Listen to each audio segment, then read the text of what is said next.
So Hausa youth, they are free to say them Biarewa youth, Abi.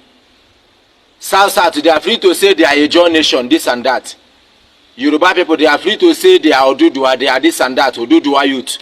But me, if I come out and say I be Biafran man, una go arrest me, Abi. If I come out and say I be a Biafran youth, una go arrest me, Abi. Nigeria government, una mumu don dey too much. I have to tell una the truth.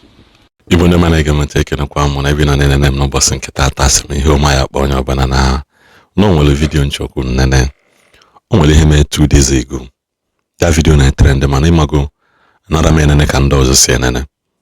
The video trend, they got trendy here about Tinubu. Man, most people do not pay attention to some of the things Tinubu. Then they can this video in a chaya. And will also videos on me play. Man, I'm born in a car and play that video and end this video. During the primary that got me here, hey, it was tough. During the general election, it was tough. Now that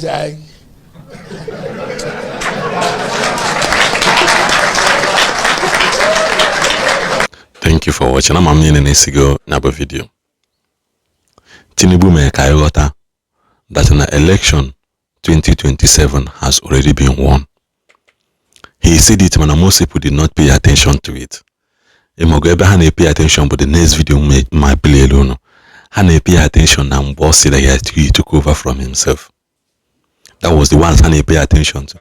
Man, now this very video proves that election has already been done. Keri hoku. Also na video campaign his first tenor. No me go primary all those things and the things silike. And eventually they conquered. Na the thing aman sizili keketa oko omago acquire cha umeli as a demonstration. So they knows that nana election has already been settled. This now for an eme campaign no just keji atuwego nyende kwesili nyegego. Man, everything about this election has already been done and settled. Unanagota, everything about the election has already been done and settled according to Tinubu. Now, Nene the next video when Choi play Nene this video, the very, very important. Nene Chaya, Omizi Hozigota, T in a comment section because na in Ecuador he unveiled something. this economy, and they have to look back because the truth is, I took over for myself.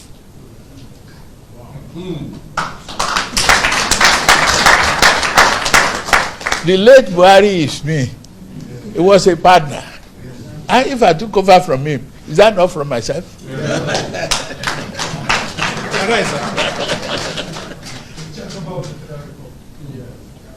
So, if something is wrong, fine. Live with it, correct it, move on.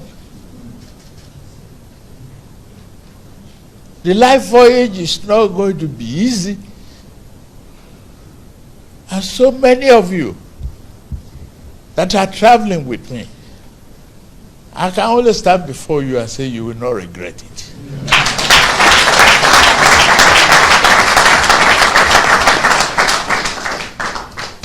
That is why we ask you to renew their hope.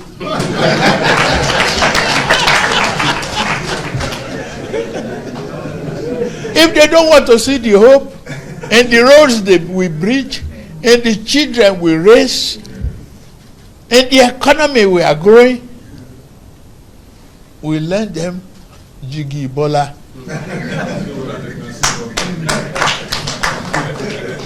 We give them eyeglasses.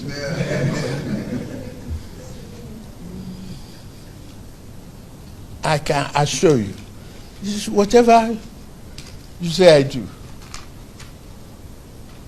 But one thing that you need from me is a promise that I won't run away from your family. Thank you. I'm Nina Nesikio. Now, can I say that video? When he got an email. Onye na-achị anyị onye isi ala eme ka ịghọta that na nyanwa did not win election. Ghọtakwa the first verse o mee ka ịghọta that no win the election. He made us to understand that he took over from himself. In other words, na mgbe Buhari na-achị anyị as president, it was never Buhari who is controlling the affairs of this country. Hello. Na mgbe Buhari na-achị anyị, it is very clear that na kita na ọbụrụ Buhari na control the affairs of this country. Onye na control with them, the cabals behind the scene. Onwabende na control affairs of this country. Uju say that he took over from himself. Na ihe ọbụla na-ebili mo na na-asị nke that na they know, they are aware.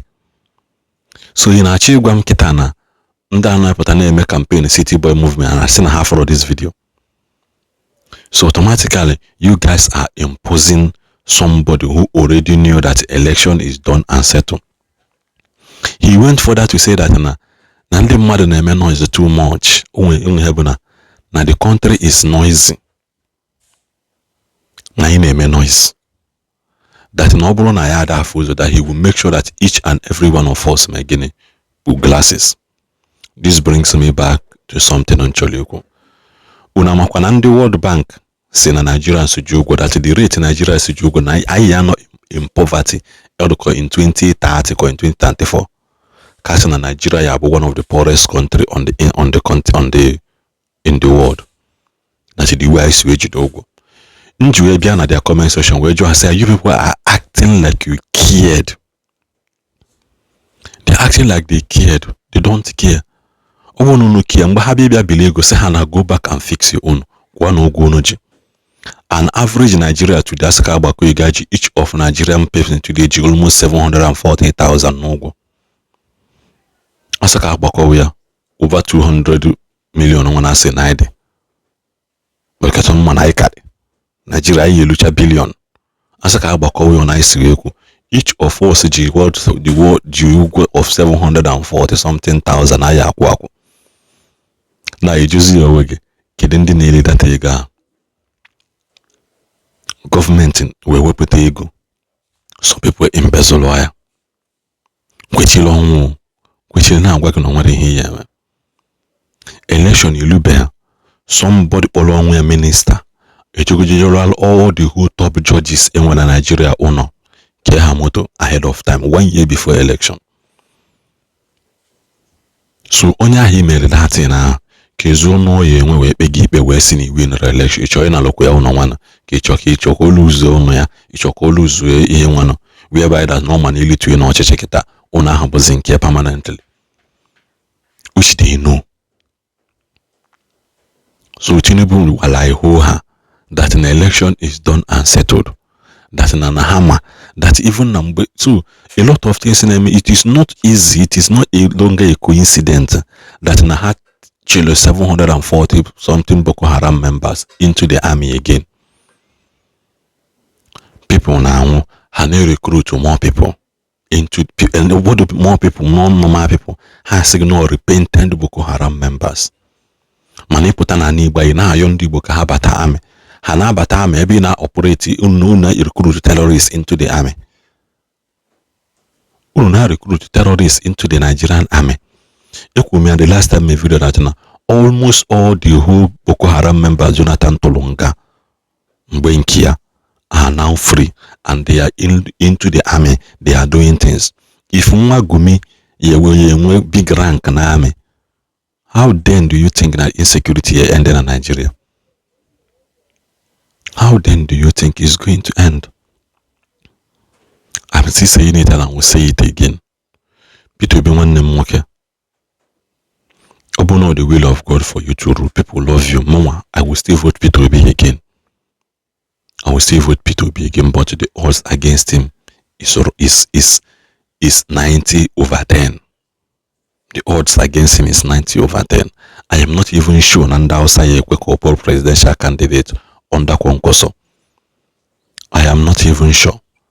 Because they are using Obi to create awareness for themselves. Because Haman Hapotas Kwankoso on their own. Nobody will listen to them. They know. Only last time my video showed that a lot of all this Ndausa Abata ADC today. Now drop APC Abata ADC today. That what is the plea bargain hamwe before Hanaja and that thing. And we long quite the party kwela ha. Because as Peter be no naman no more Peter be a offender, they are the one bringing into their own quest. They are the one bringing into their own proposals to the table. So at the end of the day, kezeba kwụsị. So ibu onye Igbo na-enene this video, kabaro na-enene video na-enene ya n'isi, because o nwere ihe ya amụta on one thing or the other.